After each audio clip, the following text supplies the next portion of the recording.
আমরা তোমাদেরকে ঘুরে দেখাবো কত সুন্দর জায়গাটা। হ্যাঁ, অনেক অপূর্ব।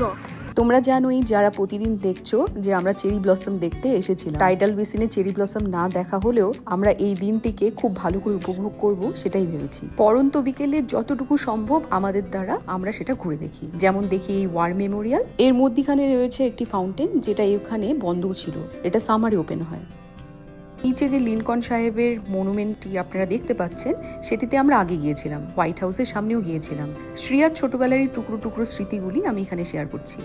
আমাদের নতুন দিল্লিতে পুরো জায়গাটা ঘুরে দেখতে যেরকম অনেকটা সময় লাগে, এখানেও ঠিক সেরকমই সারাদিন লেগে যায় এই সম্পূর্ণ জায়গাটি দেখতে।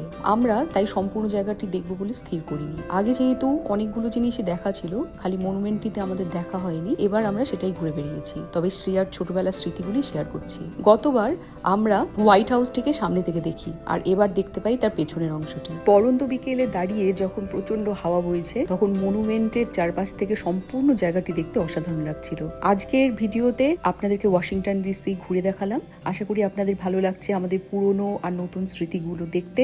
এই ভ্রমণের বাকি অংশ নিয়ে ফিরছি কালকে।